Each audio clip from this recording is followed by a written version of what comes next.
के जंगलों में रेस्क्यू कर लाया गया 8 माह का तेंदुआ पिछले दिनों रहस्यमय तरीके से गायब हो गया था। इसके गायब होने से वन विभाग और इंदौर जू के अधिकारी कर्मचारी काफी परेशान थे। 6 दिनों के अंतराल के बाद आखिरकार आज यह तेंदुए का बच्चा वन विभाग के नवरत्न बाग स्थित मुख्यालय परिसर में पकड़ा गया है। 6 दिन पूर्व नेपानगर के जंगलों में 8 माह के तेंदुए का बच्चा घायल हो गया था, जिसे वन विभाग के अधिकारी कर्मचारी रेस्क्यू कर उपचार के लिए इंदौर के चिड़ियाघर लेकर पहुंचे थे। यहां रात्रि हो जाने के कारण हालांकि उसका उपचार नहीं हो पाया, लेकिन वन विभाग के कर्मचारी तेंदुए के पिंजरे सहित वाहन को चिड़ियाघर में छोड़कर चले गए थे। बाद में सुबह जब देखा तब पिंजरे में तेंदुआ नहीं था। तेंदुए के अचानक गायब हो जाने से वन विभाग और इंदौर जू में हड़कंप मच गया था।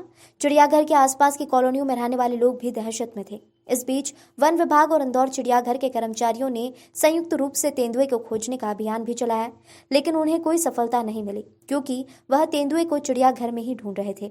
आज सुबह वन विभाग के कर्मचारियों ने तेंदुए के बच्चे को नवरत्न बाग वन विभाग के कार्यालय के पास बने विभाग के गेस्ट हाउस के पास देखा। बाद में वन विभाग के कर्मचारी ने उक्त तेंदुए के बच्चे को पकड़ लिया। अभी यह स्पष्ट नहीं हो पाया है कि आखिरकार तेंदुए का बच्चा चिड़ियाघर से नवरत्न बाग वन विभाग के ऑफिस परिसर तक कैसे पहुंचा। अनुमान लगाया जा रहा है कि चिड़ियाघर लाने के पूर्व वन विभाग के कर्मचारी तेंदुए के वाहन को लेकर वन विभाग के कार्यालय गए होंगे और वहीं तेंदुए का बच्चा पिंजरे से निकलकर भाग गया। बाद में कर्मचारी ने पिंजरा सहित वाहन लाकर चिड़ियाघर में खड़ा कर दिया। तेंदुए के पकड़े जाने की सूचना पर संभागायुक्त डॉक्टर पवन कुमार शर्मा, चिड़ियाघर के प्रभारी डॉक्टर उत्तम यादव भी पहुंचे। इस तेंदुए के बच्चे का अब चिड़ियाघर में उपचार किया जा रहा है।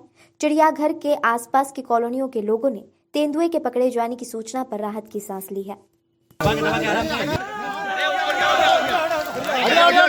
अरे 2 मिनट यार, भीड़ मत करो, भीड़ मत करो। अरे इधर आ जाओ, पापा पीछे आ जाओ। अरे यार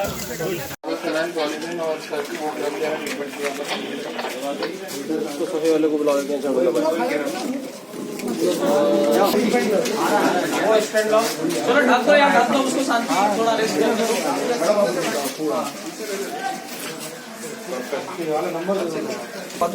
अरे मेरा मोबाइल उधर लेके आए,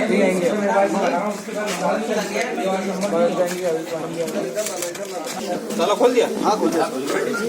ग्लव्स लेके,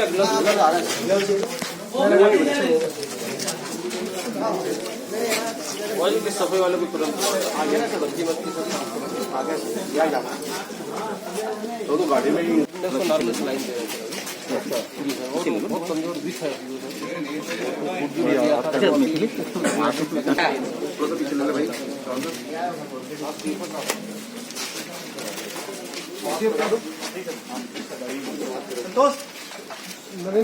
स्वराज माइक हटाना थोड़ा नीचे।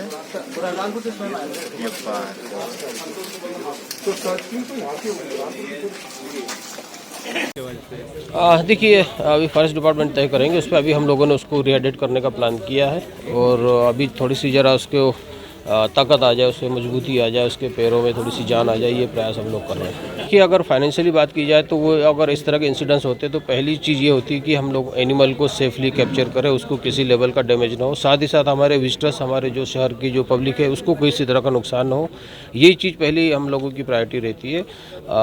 पैसा का नुकसान कितना हो ये सेकेंडरी टर्सरी चीज़ हो जाती है, उस पर हम लोग ज़्यादा ध्यान नहीं देते। पहली चीज़ हमारी जनता सेफ रहे, हमारा एनिमल सेफ रहे, हमारे जो रेस्क्यू ऑपरेशन में लगे हमारे जो दल के मेंबर्स है वो सुरक्षित रहे, ये हमारी फर्स्ट प्रायोरिटी रहती है। हम जब सोचे कि हो सकता है कि जानवर जू से बाहर हो गया होगा, तो जू के बाहर भी, जू के बीचों बीच में ही एक नाला है, कान नदी है, तो उस कान नदी के दोनों तरफ जाके हम लोगों सर्चिंग किए हैं, लेकिन उसमें भी हमें कोई साक्ष्य नहीं मिले कि हम कह सकें कि ये जू से बाहर हो गया है। कल रात को लगभग 9 बजे के आसपास एक फ़ोन कॉलर रेडियो कॉलोनी से वो फ़ोन किए कि यहाँ पर कुत्ते की आवाज़ है, सुनाई दे रहा है। इससे पहले वाले रात में भी नर्सरी एरिया में, कोठी एरिया में लोगों ने सूचना दी थी, हम उसको भी सर्चिंग किए थे।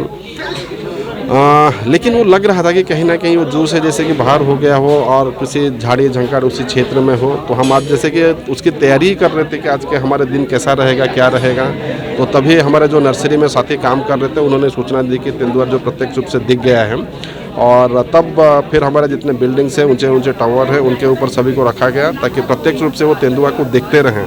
नहीं तो फिर यदि तेंदुआ उस समय के साथ जब तक उपकरण नहीं आ जाते, कहीं पे यदि हट जाता, फिर हमारे लिए ढूंढने का चुनौती और बढ़ जाता।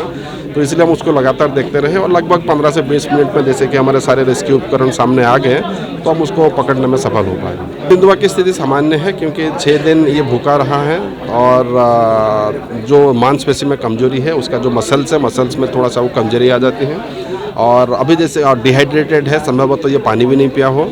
और जैसे हमने पहले भी जैसे कि आपको बताया था, बिल्ली प्रजातियों में ऐसा होता है, ये लगभग 12 से 15 दिन तक भी भूखे रह जाते हैं। वो हमारे लिए कोई बात नहीं है, खाली यदि इसको पानी पीने को मिल जाए तो उनके लिए जीने रहने के लिए वो पर्याप्त है। तो लगभग वैसे ही हमें देखने को मिल रहा है। मुझे नहीं लगता है कुछ खाया होगा, बट ज़रूर जो भी वो पानी वानी पी के वो रह लिया होगा।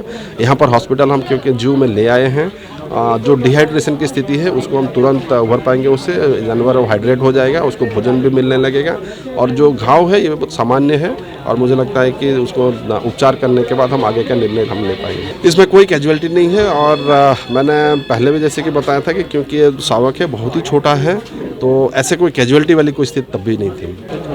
उसका रोज़ हेल्थ मॉनिटरिंग करेंगे हम, घंटे में हेल्थ मॉनिटरिंग करते रहेंगे और जैसे कि उसका हेल्थ में सुधार हो और हमें लगता है कि पुनः फिर उसके जो प्राकृतिक रहवास में छोड़ा जाना चाहिए क्योंकि वो शावक है, उसके जो माँ है उस पर भी वहाँ पर जो क्षेत्र में नज़र रखे हुए हैं और अभी जैसे कि सूचना भी आ रही है कि और एक ऐसा उस क्षेत्र में शावक का विचरण करते हुए देखा गया है। इसका मतलब है कहीं ना कहीं उसका जो मदर है, उसके साथ जो साथी है, भाई या बहन हो, वो भी उसके साथ हैं और हमारी पूरा कोशिश रहेगी कि यदि हम उसको पूरा स्वस्थ रूप से उपचार कर लेते हैं तो उसका प्राकृतिक रहवास में उसको हम छोड़ देंगे।